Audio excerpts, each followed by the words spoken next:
자유수 국민운동본부 이도 회장님, 그다음에는 이 연재은 우리 이사장님, 그다음에는 이제 주간 정세 보고를 제가 올려드리고, 맨 마지막에 우리 김천호 즉 방독면 우리 청년 올라오셔서 말씀을 하도록 하겠습니다. 이 순서대로 집회를 진행하겠습니다. 올라오시죠.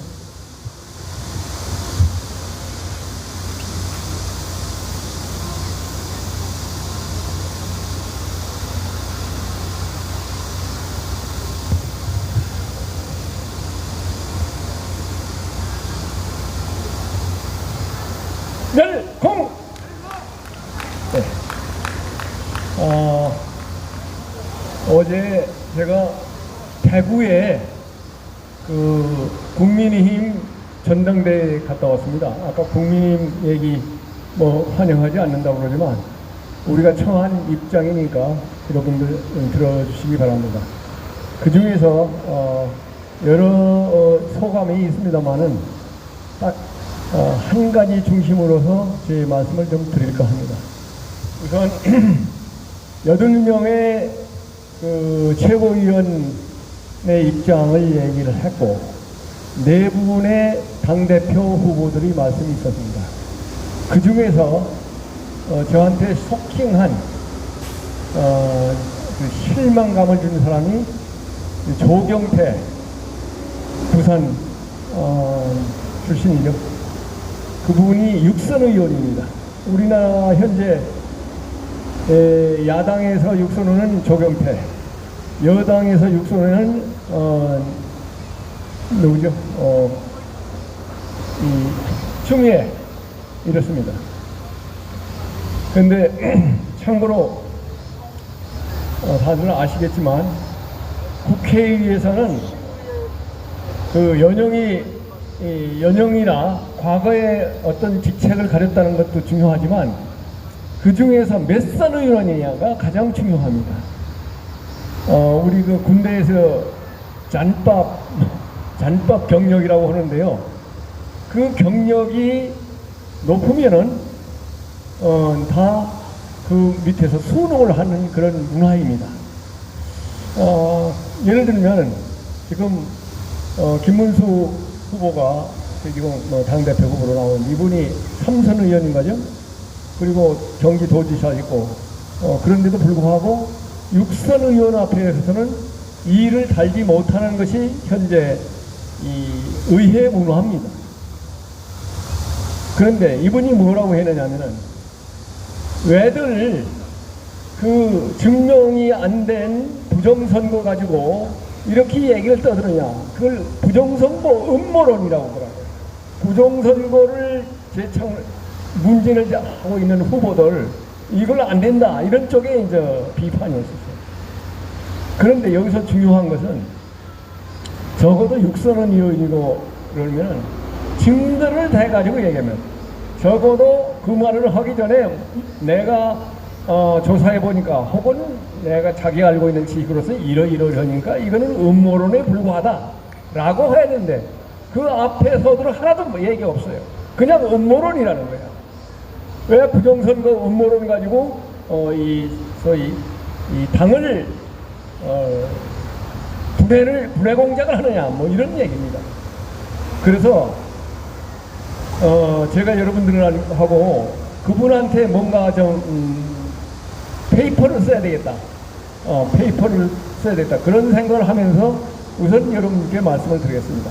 부정선거는 크게 나누어 가지고 3가지로 다시 말씀드리면 선거의 공정성 검증 혹은 선거의 무결성을 검증한다고 할 경우에 어떤 측면에서 검증을 해야 돼요.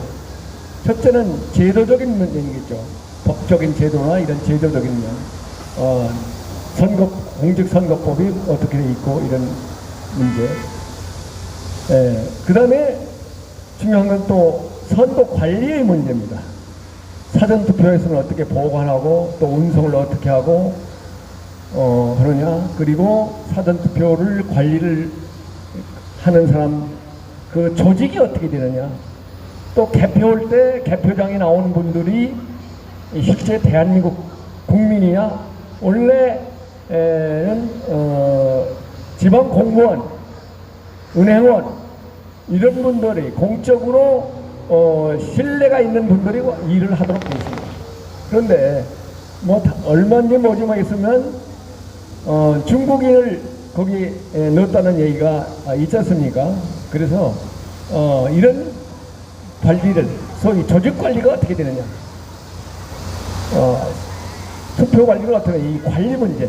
세 번째는 뭐냐면 개표할 때 개표의 데이터, 소위 개수의 데이터가 어떻게 검증할 수 있느냐? 이것이 세 가지 분야로 나눌 수가 있겠습니다. 근데 지금 당장 말씀드리는 것은 개수의 문제, 개표 개수의 문제에 대해서 중점적으로 말씀을 드리겠습니다. 여러분도 참관인 혹은 관람이란 자격으로 투표도 했지만 개표장의 모습을 보았을 겁니다. 개표는 투표구별로 그 함이 있는데 그 함이 하나 개표가 완료되면은 개표 과정에서는 개함부가 있고 그리고 그걸 개수부가 있고 또 심사부가 있고 이 세 분야가 나눠 있습니다. 이 분야를 거쳐서 마지막에 선거위원이 한 6명, 8명 있습니다. 그분들이 다 서명을 해요. 서명을 한 다음에 그걸 카피해가지고 개표 사항표라고 해서 그 게시판에 개표 사항표를 붙입니다. 공개하는 거죠. 지금까지 예를 들면 종로 일가가 이제 동이나 마찬가지입니다. 일가의 투표가 이렇게 되는데 그 투표함을 개함해서 지금까지 심사한 결과 후보자별로 이렇게 득표를 했다. 이런 개표 사항표를 딱 붙입니다. 그리고 그 개표가 다 끝나면은 선관위에 그 개표장에 있는 최고 책임자, 선관위에서 나온 책임자가 오늘 후보별로 누구누구가 득표를 이렇게 했다고 선언을 합니다. 개표 선언을 해요. 그리고 아시는 바와 같이 선관위의 데이터가 서버의 데이터가 이제 저희 엑셀로 돼서 데이터 관리를 하죠. 그리고 또 하나가 뭐냐 하면은 개표 상황표가 있습니다. 선거인 상황표. 그걸 사전선거까지 포함됐다고 해서 통합선거 명부라고 합니다. 자, 다시 말씀드리면 이렇게 세 개 분야가 있는데 다시 개표 상황표가 있고 그리고 선거 데이터, 서버에 선거 데이터가 있고 또 통합 선거인 명부가 있고 이 세 개 분야가 마지막 개수가 똑같아야 돼요. 그럼 저는 이걸 뭐라고 하냐면 삼면등가의 법칙이라고 봅니다. 그런데 이 문제에 대해서 명확하게 지금까지 얘기한 선관위도 얘기 안 했고 당에서도 얘기 안 했어요. 이 선거의 무결성을 검증할 때는 삼면등가의 법칙이 이꼬르가 돼야 된다. 동등해야 된다. 그 동등 여부를 선관위 먼저 검증을 해야 되는데 검증 안 하고 그냥 발표만 해버립니다. 그러면 적어도 여당도 그렇고 야당도 그렇고 우리가 검증을 해보니까 이러했다. 주권자인 국민한테 그걸 발표할 책무가 있습니다. 각 정당에서는. 정당 지금까지 아무도 안 했습니다. 바보짓 하는 정당은 뭐냐면은 그거를 선관위하고 한 통속이 돼가지고 하는 이렇게인데 더불어민주당은 지금 여당이지만 야당일 때도 안 했어요. 그리고 개표장이나 이런 데 참관위로 가보면 그 사람들은 개표하는데 심사부나 개함부나 가가지고 끼웃거리면서 감시 하나도 안 해요. 딱 자기들 우시한 그 책상에 앉아가지고 뭘 하는지 전혀 관심이 없습니다. 잘 해주겠지 이렇게 하면 믿는 거 뭐예요. 국민의힘 대표로 나갔던 국민의힘 당에서 나간 사람 혹은 국민의힘 에서 추천받아가서 나갔던 사람들은 여기 있고 저기 있고 다 봅니다만 이것만 보면 이 선관위하고 더 문중앙은 이거 한편이구나 금방 알 수 있어요. 그 문화가 그렇다 이런 얘기입니다. 자, 그러면은 적어도 국민힘에서는 그를 당대표의 각 그 조직이 있으니까 전국에 다 발표를 했어야 돼요. 그리고 유감스럽습니다만은 저 황교안 대표가 이끄는 부정선거 감시단 오히려 전국적인 조직이 있으니까 그러면 해야 됩니다. 그걸 제가 마지막에 그걸 때 문자로 보내고 그랬는데 한 번도 지금까지 한 적이 없어요. 그래서 다시 말씀드리면은 개표 상황표를 지금이라도 개표 상황표 선관위 데이터를 점검하라. 점검하면 분명히 같지 않은 그런 개표부가 있을 것이다. 그 개표 데이터가 달린 적어도 그 선거에 대해서는 선관위한테 통합선거인명부를 요구하라. 통합선거인명부는 지금까지 이 선거 소속에서도 내놓지는 않았어요. 대법원의 선거 소속에서 그 내놓지도 않았습니다. 그만큼 선관위가 이 부정에 연루됐다는 반증이 아니겠습니까? 그래서 그 통합선거인명부하고 세 개 분야를 대줘야 이 무결성이 검증이 되는데 그것이 어렵다면 우리가 현재 할 수 있는 것은 지금도 산발적으로 개표 상황표 사진 찍은 사람이 있을 겁니다. 그걸 그냥 카피 내지 캡처를 해가지고 그 해당 구의 데이터하고 비교하면 분명히 문제가 나옵니다. 그러면 우리가 지금 얘기하는 사전투표와 본투표의 통계적인 득표율의 차이 이게 5% 이상 나오는 문제가 있다라고 주장하는 것이 지금 전문가들 얘기입니다.